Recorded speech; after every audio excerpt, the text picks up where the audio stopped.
Hi. So in this session, we will look at how to handle error in Python.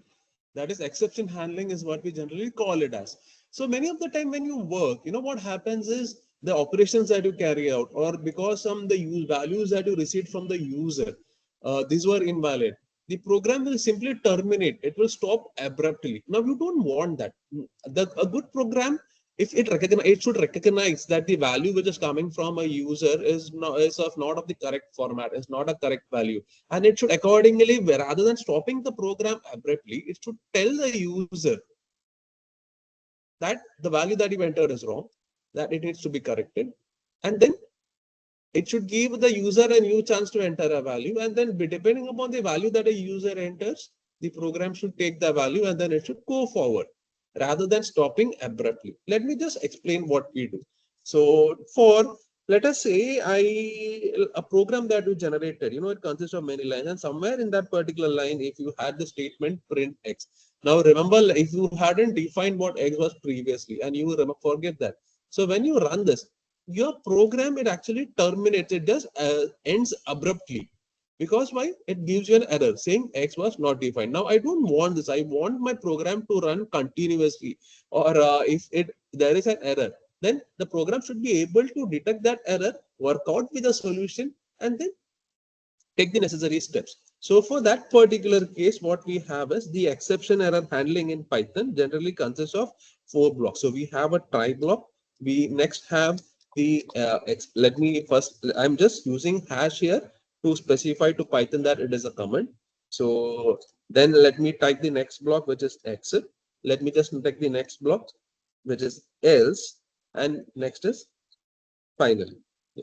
So what do these blocks do? The try block, it lets you test a block of code for error. So if you feel that this is a piece of code which probably could result in an error because of incorrect data coming from the user or because of something else, then you can, that is any lines of code which you feel can result in an error, you put that under the try block. So what you're trying to tell Python is just try to execute these particular lines of code. Now, what happens? What if it results actually in an error? Then the steps that you need to do is specified in the except block. If there is no error, then the steps to be carried out is specified in the else block. And irrespective of there is an error or not, the step that needs to be carried out can be specified in the finally block. Remember, the else block and the finally block, both are optional. So let me demonstrate how we can use this here. So in the same case, so print x. Yeah. So when I run this, because x was not defined, I get an error. My program ran or stopped abruptly. So I know this is a line of code can result in an error depending upon whether x was defined or not defined. So I put this line of code on the try block. So after try, put a colon, and then on the next line, oh, and on the next line, you can print out the line of statement which you want, which you feel can result in an error. I specify that in line 2. So this is print x. Now in the else, in the except block. Okay. So except block. Yeah. So what if actually results in an error? In actually, if it results in an error, I want this lines of code to be executed. I will say x was not defined. And what if there was no error?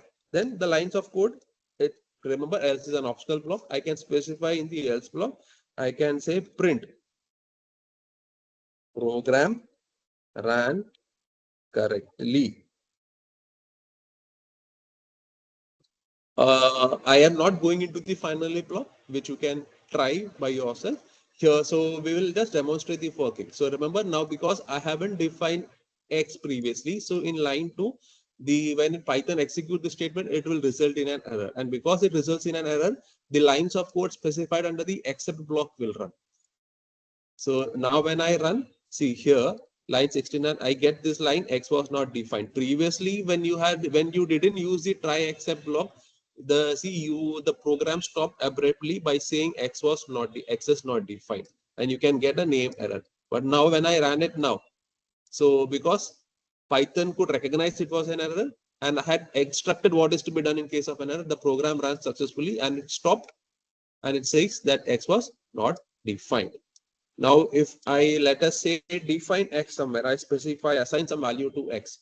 So now in this particular case, we know because x is already defined in line 2, the lines of code in line 5, when Python execute this, there will not be error. Because there is not an error, the else block will later on run saying program run correctly. Now when I run this, so this is 2. From where did I get this 2? This is from line 5. I'm trying to print x because there was no error. So at line 9, the else block ran, which was program run, which was to print out the statement program run correctly.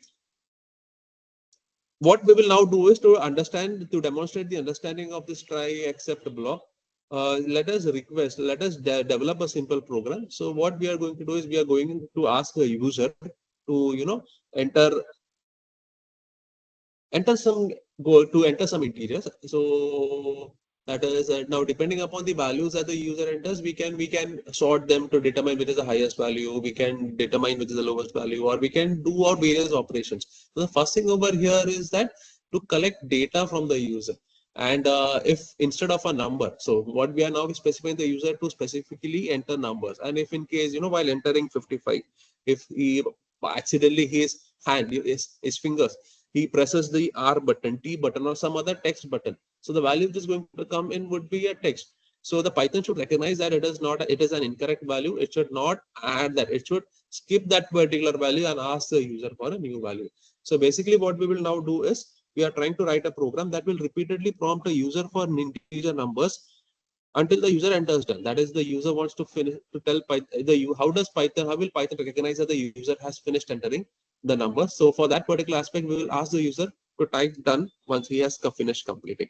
So once done is entered, so we will then we can carry out various operations. But for now, let us just print out all the numbers that were entered.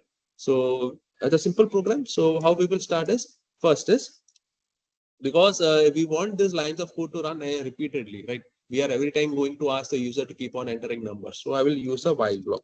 And till how long should this run? I just want to run this program. So I will keep while one. What does one stand for? One stands for true. So if the user enters done, that I understand now that the user does not wish to enter any more values. So I'll just, by using the break statement, I will come out of the while loop. So while one, this is just now the lines of code which I'm now trying to write will just keep on repeating because I have said while one. That means while true. That is, I haven't specifying any other condition here. So what do I want? First, I want is I need to ask the user to enter a value, right? So and that value, let me say I store in a variable A. So from user, I will now use the function input. A message is enter a value or type done to exit. Okay. So if the user enter a numerical value, so the user should enter a numerical value, and if he is done, then he should type done to exit. So before I go further, what first I will now to do is I will now try to check whether the user has finished entering or not. So how do I do that? By using the if statement. If the value which is there in A, if it is equal to done, or A equal to done. Yeah.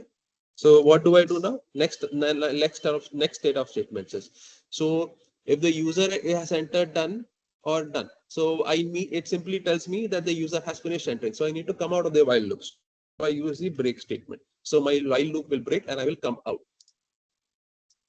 Else, what is why is else? Which means the user has not finished. So we need to further enter values, right? The user further needs to enter values. So now what I will do is first I will try to convert the value which is there in A into an integer and store it back in A. A is equal to int of A.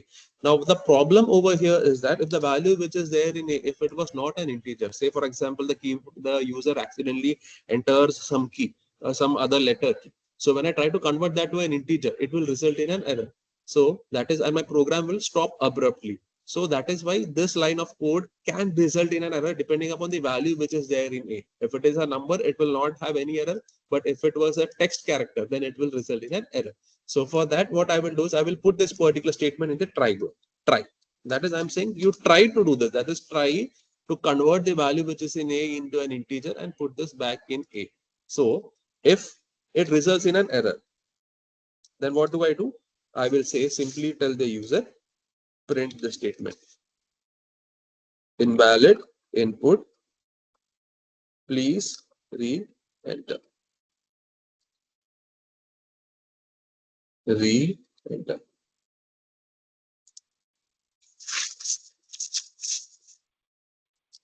Yeah. And if there was no error, which means the value which was in A is actually the Python could successfully convert that to a number, then I can just say else. So if there was no error, which means the value is actually a number, so I need to store it somewhere, right? So I will now, what I will do is I will first create B as an empty list, and to this B, I will add these values. So B dot append the value which is there in B. And then finally, when I come out, I am not going further into the program. That depends upon we can carry out various operations. But for now, what I will just see, I will just print out the values which are there. So the values entered are, and then I can just print out the entire list as it is, or I can just put a star and I put a B. So now let me run these lines of code. Okay, so what I get, enter a numerical value or type done to exit. Wait a minute, I will just stop this execution and then just let me put a colon here. Now let me run this once again. Yeah. So enter a numerical value or type done to exit. Let us say the user enters 45. When I click enter, so because I'm in a while loop, so what has happened, you need to understand here. So when I entered 45, so first my code checked, is it equal to done? No, it is not equal to done. So it went into the else block. In the else block, the value which is there in 45, it tried to convert it to an integer, and the value was stored in A. Because no error was raised in the conversion process, the value which was there in A, it was stored finally in B in line 12. So now enter a new value, and then because I'm in a while loop, the loop keeps on repeating itself. So now enter another value as a 78. So that 78 is also now stored in B when it comes to line 12. Now here, what happens is, let us say instead of a number, accidentally I enter a character P9. Accidentally, this is I intended to enter say 09 or 89. Accidentally, I just entered P9.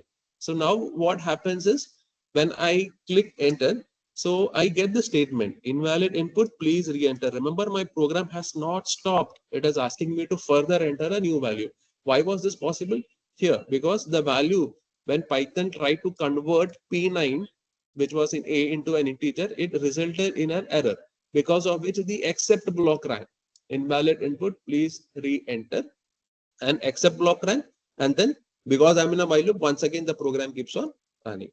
So enter a numerical value, type done to exit. Let us say I enter 25. So value went successfully. Now instead of say entering 67, I enter T7. Now remember, so Python has traced, it has understood it is an error. It is telling me invalid input, please re-enter. So let us now enter a new value as say 12.